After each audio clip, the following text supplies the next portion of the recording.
Hi everyone, I hope you are doing well. Hi everyone, I hope you are doing well. आज की video में हम discuss करेंगे frustum के बारे में। फ्रस्टम के बारे में डिस्कस करेंगे। फ्रस्टम क्या होता है? फोन को अगर काट देंगे हम तो हमारा क्या बच जाएगा? नीचे से फ्रस्टम बच जाएगा। फोन ऑफ फ्रस्टम बच जाएगा। देखो कैसे बचेगा, ऐसे मैं दिखाता हूँ।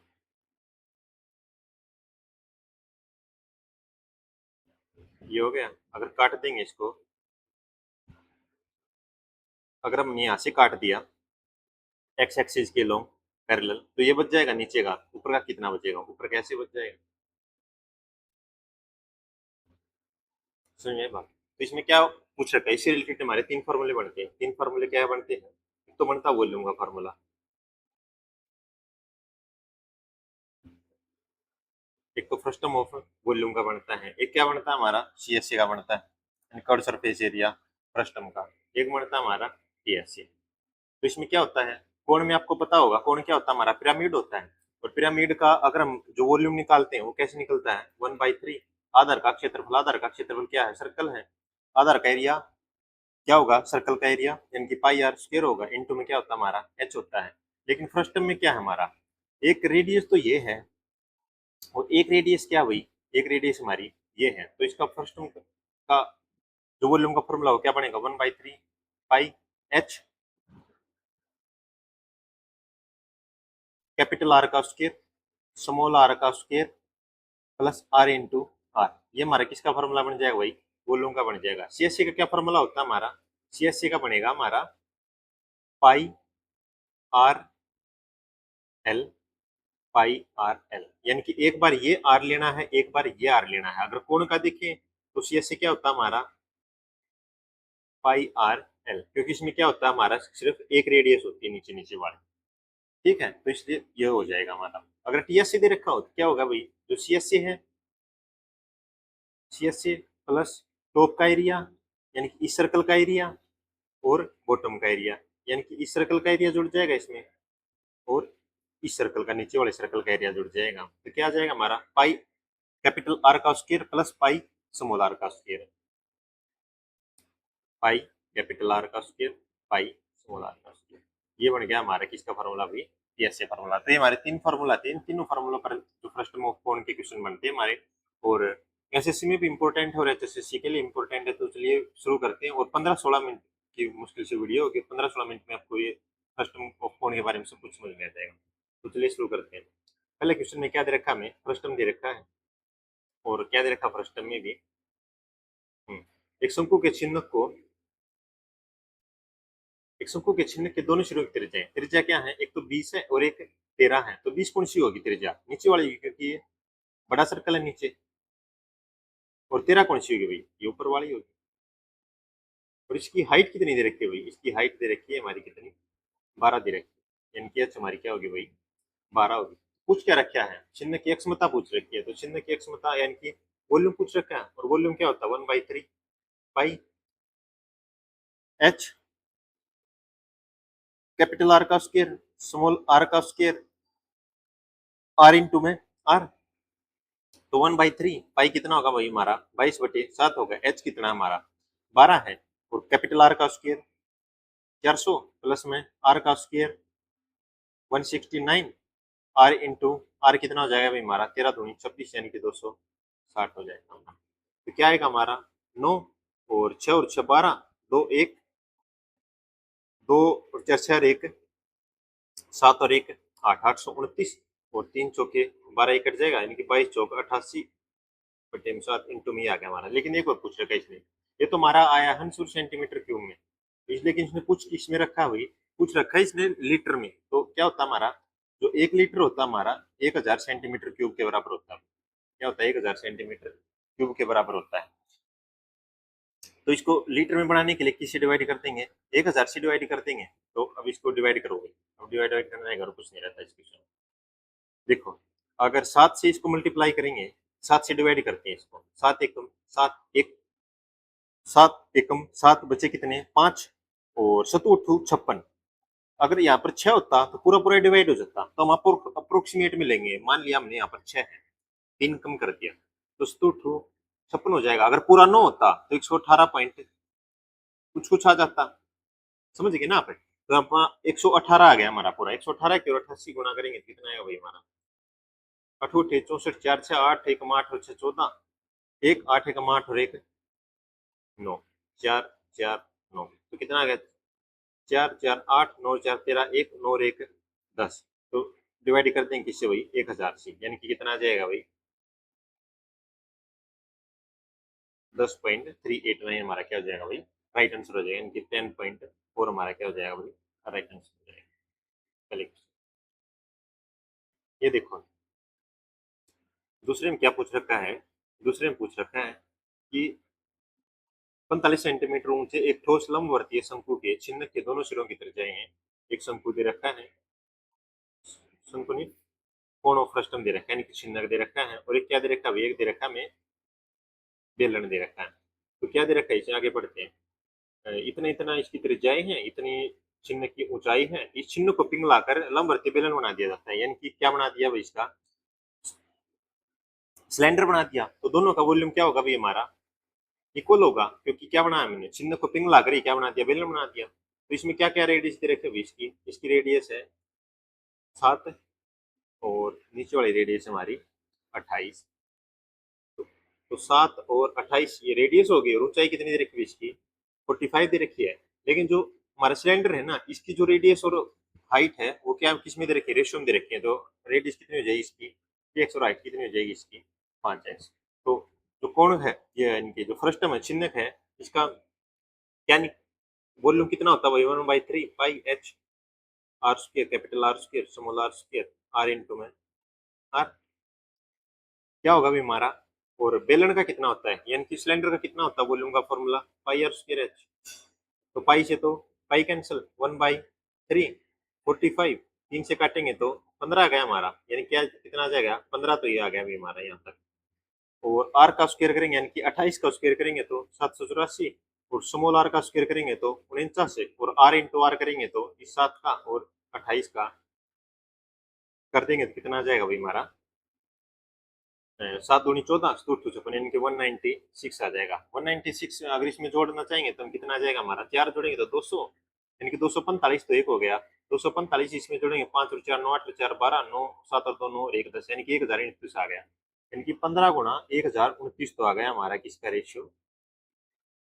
किसका वॉल्यूम आ गया? रेशियो नहीं, वॉल्यूम किसका आ गया? चिन्हक का आ गया। अब इसके इक्वल क्या होगा हमारा? बेलन का होगा। तो R square H, R square कितना होगा हमारा? 3x है, तो 3x का करेंगे तो 9x² इंटू में 5x होगा। तो 5 तिये 15, 3 तिया 9, 3 से काटेंगे तो 3 तिया 9, 3 चौके 12, 3 तिया 9, यानी कि x हमारा कितना आ जाएगा भाई? 7 आ जाएगा। तो क्यूब रूट करेंगे ना, इधर क्या x² इंटू में x की क्यूब बराबर है 343, दोनों साइड क्यूब रूट करेंगे तो x बराबर हमारा कितना आ गया भाई? 7 आ गया। तो जो सिलेंडर की रेडियस कितनी हो जाएगी भाई? 7 तिया 21 हो जाएगी रेडियस। और हाइट कितनी हो जाएगी? हाइट हो जाएगी 5 7 35 हो जाएगी। तो अब इसका वक्र पृष्ठीय क्षेत्रफल देखेंगे। वक्र पृष्ठीय क्षेत्रफल हमारा कितना होगा भाई? चलो इसको रेज कर देते हैं। हाँ, तो वक्र पृष्ठीय क्षेत्रफल का फॉर्मूला क्या होता है? 2 पाई आर एच होता है सिलेंडर का, यानी कि बेलन का। तो 2 पाई 22/7, आर कितना हो जाएगा हमारा?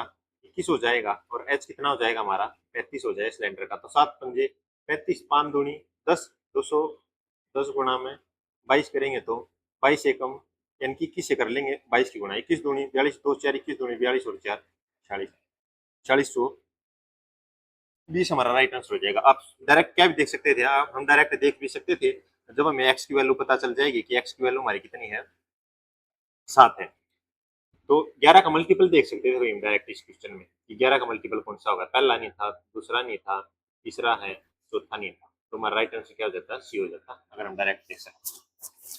लेकिन इसमें एक एक्सेप्शन भी है, हम डायरेक्ट भी देख सकते हैं। हमें क्या देखना पड़ेगा? बाई चांस मान लो एक्स की वैल्यू होती है हमारी 7/11 होती, मान ली 7/11 होती, तो रेडियस हमारी कितनी आ जाती? 3 गुना में 7 के बटे में 11, यानी कि 21 के बटे में 11 आ जाती है हमारी रेडियस। अगर रेडियस हमारी 21 के बटे में 11 आती तो क्या हो जाता हमारा? 2 इंटू में रेडियस 21/11 करते तो 11 से 11 दूनी 22 कट जाता है, यानी कि जो ऊपर 11 का मल्टीपल चेक करेंगे 11 कट जाता। तो हम शुरू में नहीं देख सकते, हमें जब x की वैल्यू निकालने के बाद पता चलेगा कि x की वैल्यू क्या है तो रेडियस क्या है। इसमें बहुत ज्यादा डीप अंडरस्टैंडिंग चाहिए आपको, तब जाके पता चल सकता है। ठीक है, तो चलिए आगे देखते हैं। आगे कुछ भी नहीं दे रखा भाई, क्या दे रखा है, एक शंकु दे रखा है। ये शंकु दे रखा है भाई आपको, और शंकु में क्या क्या दे रखा है। शंकु में दे रखा है, एक तो इसकी ऊंचाई दे रखी है भाई,